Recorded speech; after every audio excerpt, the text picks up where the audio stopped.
I want to compare the costs of the BMW and the Camry. These are the final costs. The new filtering methods you need.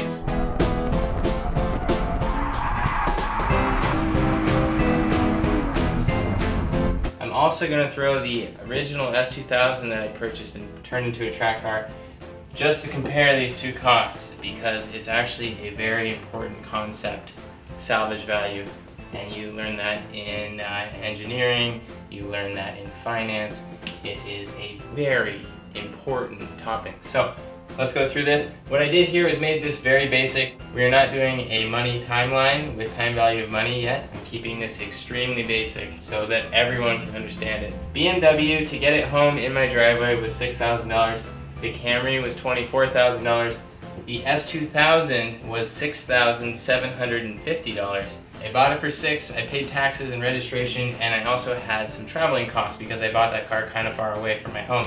Insurance. When I had the Camry, I said, hey, this car is really expensive. I want to get a full coverage policy.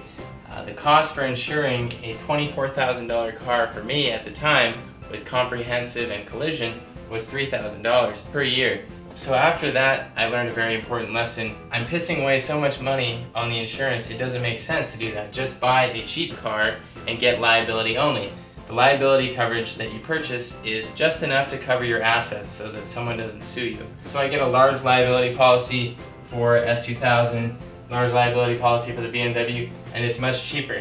$600, $500. If something happens to either of those cars, if I total them, then I eat the cost. It works out a lot better. I end up with a lot more money in my bank account that way. So, as we move on, building the BMW, understandably the BMW is going to be more expensive than the Honda. BMWs have a lot of parts that fail. I had to replace all of the bushings.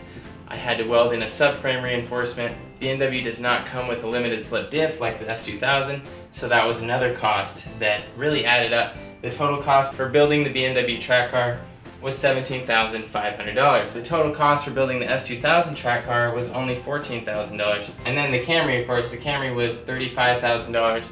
And the Camry was just a car that I used to get from point A to point B. That's a lot of money. The big thing that we want to do, whenever we take on a project, we want to ask ourselves, what am I going to get at the end? And with the S2000, the recovery, the capital recovery, also known as the salvage value, is very high. I sold that car for $12,000. It was gone very quickly. That was great. So I only lost $2,000 on that project. If you take the net present value of the videos I have on YouTube that are generating income from advertisements, this goes down to near zero. And so basically the S2000 was a wash. It was free for me to own that car. BMW, on the other hand, I am never going to recover this money, no matter what, with these videos. I am never going to recover this money. So BMW, understandably, is more expensive. Now, I blew up the engine, and so the salvage value for a track-ready BMW with a limited slip diff like that is probably about $10,000. But because I blew up the engine and I didn't want to deal with it, I just put it up on Craigslist for $5,000, and I sold it for $4,000 within a couple days. And so I could have gotten more, absolutely, but I just don't have the time right now. What I want to illustrate here, though, is that a new car is very expensive. If I had sold the Camry 2.5 years in, I would have lost 20 grand. I ended up trading it in at the end of 5 years, and I lost a lot more than 20 grand because I continued to insure it and all that nonsense. So the loss on the BMW, even though that figure is big, I got a lot of great experience out of the BMW. I went to the track a lot. I went to drift events. Was it worth it?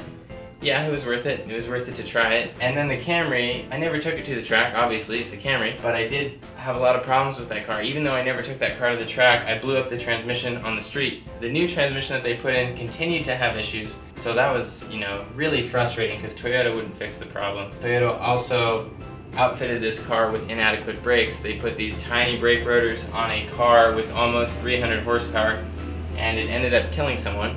So this was a great learning experience, and I hope that by putting this up here, I can sway some viewers from buying a new car. It's just such a terrible waste of money. Do not ever buy a new car when you are just starting out. It is not a good idea. The used cars, they provided me with tons of fun. And do your homework on these. The BMW is going to cost more. The S2000 is going to cost practically nothing to run, and that's one of the best things about that car.